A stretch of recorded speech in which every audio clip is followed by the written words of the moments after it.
नेपालमा भूकम्पको इतिहास हेर्ने हो भने विभिन्न कालखण्डमा कैयन साना, मझौला र विनाशकारी भूकम्प गएका छन्। विगतका भूकम्पका क्षतिहरूलाई केलाएर हेर्दा अधिकांश जनधनको क्षति कमजोर घर तथा भौतिक संरचना भत्किएका कारणले भएको पाइयो। त्यो बेलामा कुरा गर्ने कुनै पनि ऐन नियम कानुनहरू भैँचालो प्रतिरोधी घर बनाउने कानुनहरू नभइरहेको अवस्थामा त्यतिको क्षति हुने त अवश्यम्भावी थियो। हेर्नुहोस्, भविष्यमा आउने भूकम्पबाट फेरि उही किसिमको क्षति बेहोर्न नपरोस् भन्ने हेतुले नेपाल सरकारले भूकम्प प्रतिरोधी घर तथा संरचना निर्माणको लागि राष्ट्रिय भवन संहिता तयार गरी विक्रम सम्वत 2060 सालमा उक्त संहिता कार्यान्वयनको घोषणा गर्यो।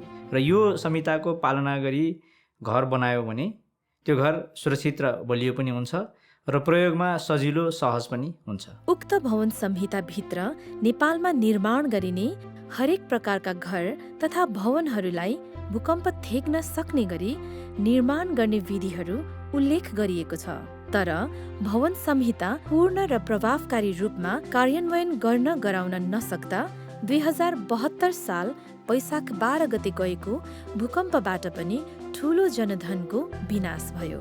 घरमा त अरू केही पनि भएन। भुइँचालो जाँदाखेरि तलको वाल बसेको थियो, यतिको अम्ला पस्थ्यो। यो मगन दिदीको टपमा हात छिराउनु मिल्ने हुन्थ्यो। मेरो टपले अलिकति थोइएखा धक्का देखा, अनि तलको ग्राउन्ड फ्लोरको पेटीको यस्तो पेटी चाहिँ पुरा बसेखा कि अहिले। ड्रइङ चाहिँ भवनाचार संहिता फलो गरेर बनाए पनि हैन, कन्स्ट्रक्सन गर्दाखेरि चाहिँ फिल्डमा स्ट्र्याप बिमहरू नहालेको, टाई बिमहरू प्रोपरली नगरेको कारणले गर्दाखेरि फाउन्डेसन सेटल भएर सबै क्र्याकहरू आएको देखिएको छ। यसमा चाहिँ भन्न त घरमा नबस्नु दिदी भन्नुभएको थियो। हामीसँग नेसनल बिल्डिङ कोड थियो, त्यो कोडलाई राम्रोसँग फलो गरेर त्यसलाई चाहिँ लागू गराउन सकेको भए 72 मा यत्रो क्षति हुँदैन थियो।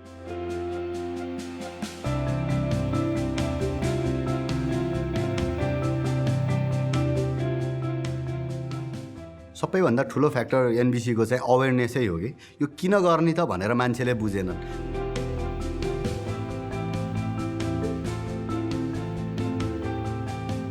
नियमत अब सबै नगरपालिकाहरूले, स्थानीय सरकारहरूले यो संहिताको पालना गर्नुपर्छ।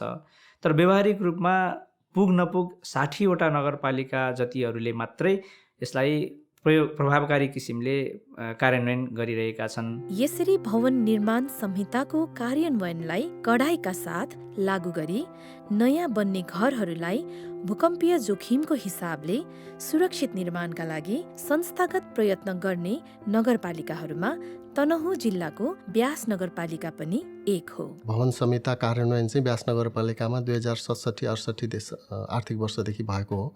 अहिले 76-77-78 को आर्थिक वर्षमा हामी आइपुग्दासम्म सुरुवातदेखिको हामीले फेरि जुन रूपमा चाहिँ यसलाई चेक गर्ने सिस्टममा पनि राखेका थियौँ। हामीले चेक गरेर हेर्दाखेरि चाहिँ वर्षै पछिको डेटाहरूलाई चेक गरेर हेर्दाखेरि चाहिँ हामी क्रमिक रूपमा सुधार गर्दै गएको चाहिँ देख्छौँ। र हाम्रो नगरपालिकाले एउटा संस्कार कि घर निर्माणदेखि लिएर यो मापदण्डहरू लागू गर्ने कुरामा चाहिँ नगरपालिका प्रतिबद्ध छ। ब्यास नगरपालिकामा यो कुरा हुन्छ भनेर एउटा उदाहरणीय बन्ने हिसाबले हामी अगाडि बढ्ने प्रयत्नहरू गरिरहेका छौँ। ब्यास नगरपालिकामा हामी जनप्रतिनिधि भएर आउनभन्दा अगाडि नै यो भवन संहिता बनिसकेको र त्यही अनुरूप काम गरेको हुनाले यो भूकम्प आउँदाखेरि पनि क्षति हुनबाट बचेको हामीलाई।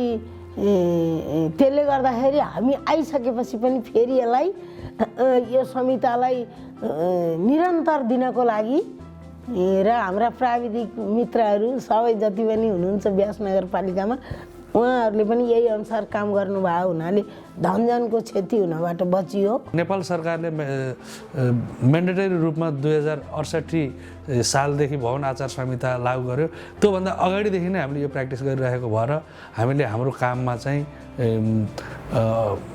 राम्रो भएको महसुस गऱ्यौँ र यो हालचालै भनौँ 2075 सालमा गएको भूकम्पमा पनि हाम्रो चाहिँ धेरै कम क्षति भएको हामीले पायौँ। सायद हामीले यो पहिलेदेखि नै यो अवस्थामा निर्माणको प्रक्रिया अथवा यो प्र्याक्टिसलाई चाहिँ सुरु गरेको कारणले हामीले धेरै क्षति बेहोर्न परेन।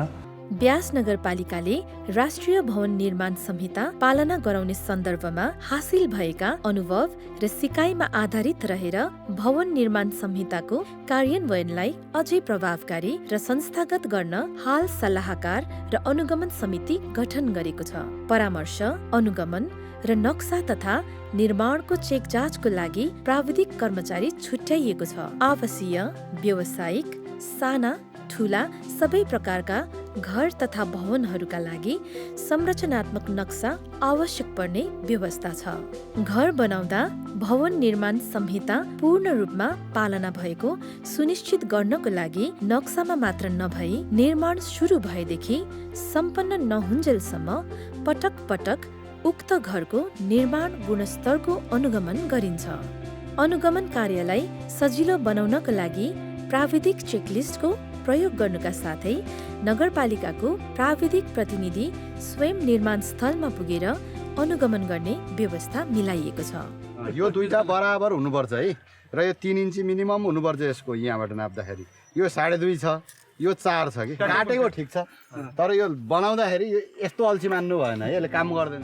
त्यसै गरी भवन निर्माण संहिता बमोजिम निर्माणकर्मी र प्राविधिकहरूले काम गर्न सकुन् भनी उनीहरूको सिप तथा दक्षता विकासको लागि तालिम कार्यक्रमहरू सञ्चालन गर्नको निम्ति प्रत्येक वर्ष 5 देखि 10 लाख रुपैयाँ बजेट छुट्याइने गरिएको छ।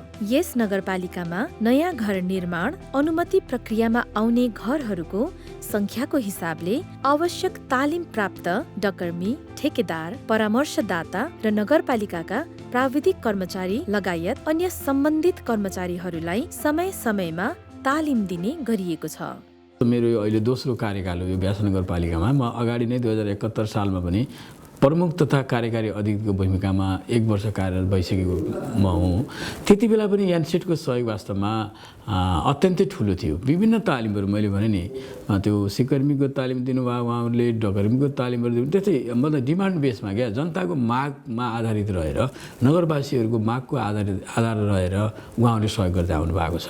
अब यो नगरपालिकाले एनसेडले जुन तालिम दियो तालिम अनुसारको हामी काम गर्दै गएपछि घरधनी नै मसँग आएर भूकम्प प्रतिरोधी भवन आचार संहिता अनुसार काम गर्दाखेरि घर बलियो हुन्छ र मेरो घर बनाइदिनु पर्यो भनेर त्यसरी काम गरियो।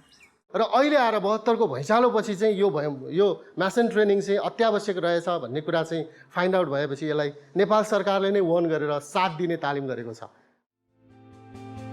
नयाँ घर बनाउन लागेका घर धनीहरूलाई पनि घर बनाउँदा उनीहरूले विचार पुर्याउनु पर्ने कुराहरूको बारेमा अभिमुखीकरण गर्ने गरिएको छ। म चाहिँ मेरो घरको लागि चाहिँ त्यो अवधारणा अनुसारको बनाएको भएर यसरी चाहिँ मचिएर यसरी घर यसरी नुग्ला बरु, तर मलाई किन्दैन भन्ने विश्वासमा छु।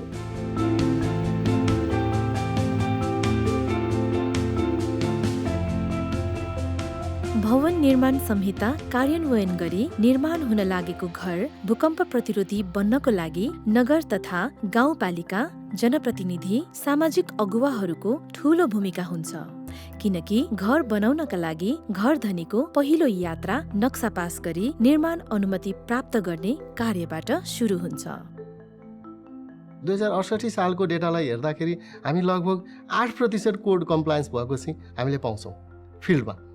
तर यो क्रमिक रूपमा सुधार हुँदै हुँदै हुँदै हुँदै गएर अहिले 76 सालमा आउँदाखेरि 43% पूर्ण पालना भएको चाहिँ हामीले चाहिँ भवनहरू बनेको पाउँछौँ। हाम्रो लक्ष्य चाहिँ के हो भने नेसनल बिल्डिङ कोड इम्प्लिमेन्टेसनमा कसरी हुन्छ 100% को नजिक पुग्नु। त्यहाँनिर पुग्नको लागि हाम्रो प्रयास जारी छ, अनवरत जारी छ, यो जारी नै रहन्छ। सर्वप्रथम त यो भवन निर्माण संहिताको प्रभावकारी कार्यान्वयन गर्नको लागि स्थानीय स्तरमा एउटा दह्रो अठोट चाहिन्छ। नगरपालिकाको भनौँ न प्रमुखज्यूहरू, उपप्रमुखज्यूहरू अथवा चाहिँ वडाध्यक्षज्यूहरू अनि नगरपालिकाको कर्मचारीवर्गको नेतृत्व, यसमा चाहिँ एकदम दृढ अठोट चाहिन्छ। 50 लाख खर्च गरेर भवन बनाउने, तर प्राविधिक नराख्ने पनि थियो। हामी आइसकेपछि प्राविधिकलाई कम्तीमा पनि तपाईँले 5-10 हजार दिएर किन चाहिँ यो भवन आचार संहितादेखि लिएर सबै कुराको ज्ञान पनि प्राप्त गर्नुहुन्छ र तपाईँको घर पनि बलियो हुन्छ भनेपछि त्यो पनि हाम्रो नगरपालिकामा सुरुवात भएको छ र राम्रो एउटा सन्देश गएको छ। नगरपालिका बाहेक जस्तो सरकारी भवनहरू, भवन विभाग, तपाईँको अरू निकायहरूबाट जुन बिल्डिङहरू बन्छन्, हस्पिटलहरू बन्छन्, ठुला संरचनाहरू, उनीहरूलाई पनि कम्पलसरी हामीले नगरपालिका अन्तर्गत रहेर नक्सा पास प्रक्रियामा आउने क्रम बढ्दो छ अथवा हामीले त्यसलाई कम्पलसरी गरेका छौँ। जनताको आय आर्जनमूलक कार्यविधिलाई अगाडि बढाउनको लागि पनि हामीलाई यो संहिताले सहयोग गरेको छ र यसमा चाहिँ यानसेटको पनि ठुलो योगदान र सहयोग हामीले महसुस गरेका छौँ, जसको फलस्वरूप भवन निर्माण संहिताको प्रभावकारी कार्यान्वयन गर्न सजिलो हुन्छ र यस कार्यको एक उदाहरणको रूपमा ब्यास नगरपालिकालाई लिन सकिन्छ। हामीले यो अभियानलाई चाहिँ बिल्कुल एउटा नगरपालिकाको अङ्ग हो, नक्सा पास नगरिकन, मापदण्डमा नगइकन हामीले घर निर्माण गर्न हुँदैन भन्ने किसिमको चाहिँ एउटा चेतना हामीले चाहिँ सामाजिक रूपमा त्यसलाई चाहिँ प्रसारण गर्न हामी सफल भएका छौँ। यस नगरपालिकामा जस्तै नेपालका सम्पूर्ण नगर तथा गाउँपालिकाका सम्बन्धित निकाय, जनप्रतिनिधि, नागरिक तथा सामाजिक अगुवा, समुदाय लगायत सबै सरोकारवालाहरूले भवन निर्माण संहिता कार्यान्वयन गर्न गराउन आफ्नो तर्फबाट खेल्नुपर्ने भूमिका र जिम्मेवारी आत्मसात गरी निभाउने हो भने निकट भविष्यमा भूकम्पको क्षति न्यूनीकरण गरी सुरक्षित र उत्थानशील समाज र राष्ट्रको निर्माण गर्न सम्भव छ।